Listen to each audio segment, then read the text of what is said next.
آپ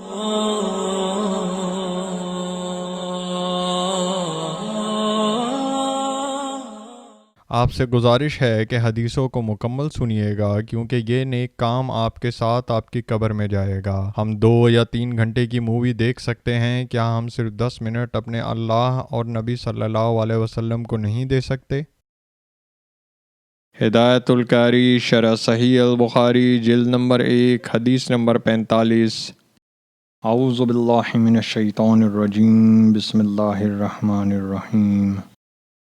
حضرت عمر بن خطاب رضی اللہ تعالیٰ عنہ سے روایت ہے، ایک یہودی نے ان سے کہا، اے امیر المومنین، تمہاری کتاب قرآن میں ایک ایسی آیت ہے جسے تم پڑھتے رہتے ہو، اگر وہ آیت ہم یہودیوں پر نازل ہوتی تو ہم اس دن کو عید کا دن ٹھہرا لیتے۔ حضرت عمر رضی اللہ تعالیٰ عنہ نے کہا، وہ کون سی آیت ہے؟ یہودی بولا، یہ آیت، آج میں نے تمہارے لیے تمہارا دین کامل کر دیا اور تم پر اپنی نعمت پوری کر دی اور دین اسلام کو تمہارے لیے پسند کر لیا۔ حضرت عمر رضی اللہ تعالیٰ عنہ نے کہا، ہم اس دن اور اس مقام کو جانتے ہیں جس میں یہ آیت نبی صلی اللہ علیہ وسلم پر نازل ہوئی۔ یہ آیت جمعے کے دن اتری جب آپ عرفات میں کھڑے تھے۔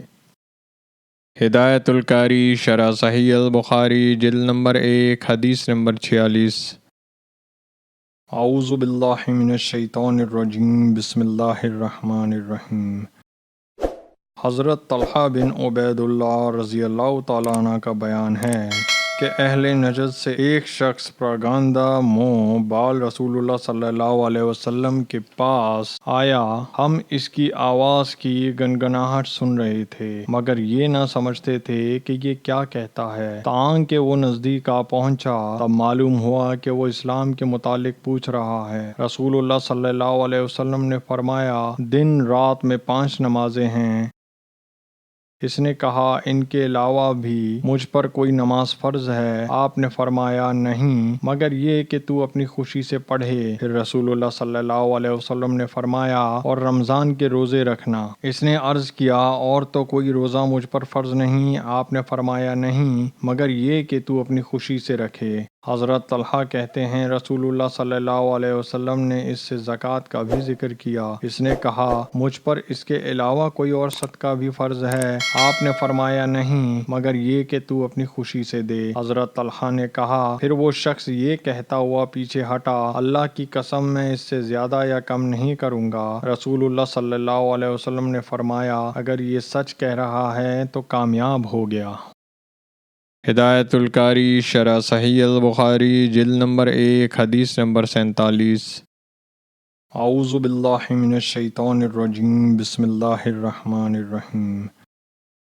حضرت ابو ہریرہ رضی اللہ تعالیٰ عنہ سے روایت ہے، رسول اللہ صلی اللہ علیہ وسلم نے فرمایا، جو کوئی ایماندار ہو کر حصول ثواب کی نیت سے کسی مسلمان کے جنازے کے ساتھ جائے اور نماز اور دفن سے فارغ ہونے تک اس کے ساتھ رہے تو وہ 2 قیرات ثواب لے کر واپس آتا ہے۔ ہر قیرات احد پہاڑ کے برابر ہے، اور جو شخص جنازہ پڑھ کر دفن سے پہلے لوٹ آئے تو وہ 1 قیرات ثواب لے کر لوٹتا ہے۔ آئیے سب مل کر آپ صلی اللہ علیہ وسلم پر درود و سلام بھیجتے ہیں۔ اعوذ باللہ من الشیطان الرجیم، بسم اللہ الرحمن الرحیم۔ اللہم صلی علی محمد وعلی آل محمد کما صلیت علی ابراہیم وعلی آل ابراہیم انک حمید مجید۔ اللہم بارک علی محمد وعلی آل محمد کما بارکت علی ابراہیم وعلی آل ابراہیم انک حمید مجید۔ آئیے سب مل کر اللہ کی تعریف کرتے ہیں۔ سبحان اللہ والحمد للہ ولا الہ الا اللہ واللہ اکبر۔ آئیے اللہ سے مغفرت، رحم اور رزق مانگتے ہیں۔ اللہم اغفر لی، اللہم ارحمنی، اللہم ارزقنی۔ جب آپ کہتے ہیں اللہم اغفر لی، اللہ تعالیٰ فرماتے ہیں، میں نے تمہاری مغفرت کی۔ جب آپ کہتے ہیں اللہم ارحمنی تو اللہ تعالیٰ فرماتے ہیں، میں نے تم پر رحم کیا۔ جب آپ کہتے ہیں اللہم ارزقنی تو اللہ تعالیٰ فرماتے ہیں میں نے تمہیں رزق دینے کا فیصلہ کیا۔